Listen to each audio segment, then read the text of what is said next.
Mengapresiasi seni tari Nusantara. Nah, apa itu mengapresiasi seni tari?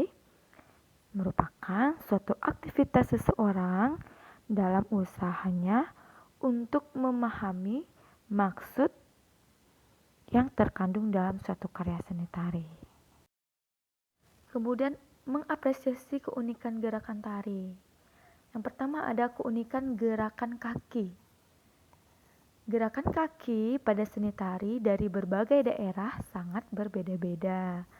Pada tari daerah Kalimantan misalnya, kebanyakan memakai gerakan kaki dengan langkah-langkah lincah. Sedangkan di Pulau Jawa, tarinya memakai gerakan kaki lebih pelan dan halus. Jika berjalan, tumitnya diangkat. Yang kedua ada gerakan leher dan kepala. Gerakan leher tari di seluruh Nusantara pun berbeda-beda antara daerah satu dengan daerah lainnya. Jika pada tari Jawa memakai gerakan leher dan kepala yang membentuk angka 8, sedangkan di daerah Sunda memakai gerakan leher dan kepala maju mundur yang sejajar. Berbeda lagi dengan tarian di Pulau Bali, yaitu hanya dengan menundukkan kepala sejenak, maka sangat berbeda-beda ya setiap daerah. Nah, bagi wilayah Sumatera, Sulawesi, dan Kalimantan tariannya jarang, bahkan tidak pernah memakai beberapa variasi gerakan leher dan kepala. Jadi, kalau di daerah Sulawesi, Kalimantan, dan juga Sumatera, jarang identik dengan gerakan kepala. Kemudian gerakan mata. Biasanya gerakan mata ini sering dipakai pada tarian Bali. Pada tarian Bali, pandangan mata dilakukan tanpa menoleh. Mata melirik dengan cepat seolah-olah melihat ujung alis atau mengerling. Berbeda lagi dengan tarian Jawa.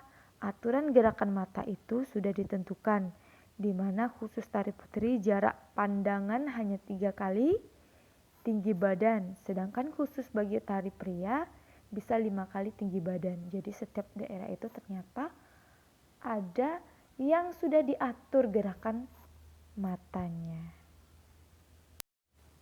Nah, selanjutnya gerakan tangan. Pada tarian Nusantara, gerakan tangan juga berbeda-beda. Misalnya di Jawa, lengan pada tari Jawa Putri tidak boleh diangkat terlalu tinggi, yaitu hanya dibatasi maksimal 30 derajat. Sedangkan bagi penari para pria harus 60 derajat dan pria gagah horizontal. Nah, ternyata dalam tari Jawa, gerakan tangan saja sudah ditentukan derajatnya, bagaimana cara menggerakkan tangan. Berbeda lagi dengan tarian di Pulau Bali. Para penari Bali selalu mengangkat lengan secara horizontal. Ada yang menyudut, ada yang lurus. Selanjutnya di wilayah Sulawesi, gerakan tangannya menggunakan gerakan tangan yang anggun, penuh kelembutan. Sedangkan di daerah Kalimantan, gerakan tangannya memakai gerak horizontal yang membawa senjata diayun-ayunkan. Jadi setiap daerah di Nusantara ini berbeda-beda pula gerakan tangan ketika menari.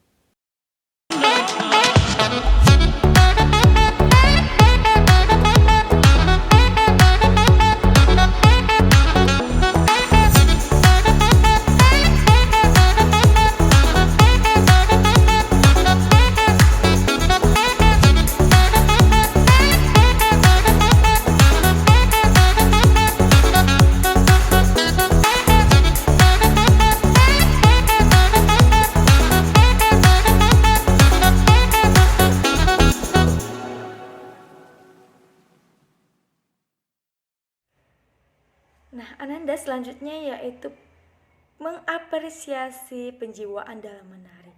Nah, seorang penari sangat penting menjiwai tarian yang ia tampilkan.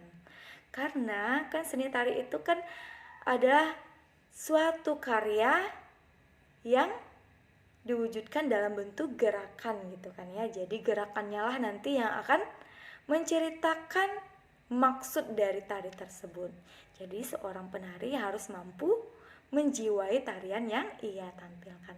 Lalu bagaimana cara penari bisa menjiwai? Berarti penari itu yang pertama harus memiliki kemampuan menghafal urutan gerakan tari, kemudian olah tubuh, kemudian menaati gaya tari dan kelenturan. Selanjutnya, seorang penari harus memiliki musikalitas tinggi sehingga gerakannya harus sesuai dengan iringan tariannya. Nah, selanjutnya mampu menghayati dan mengekspresikan karakter peran dan karakter tari.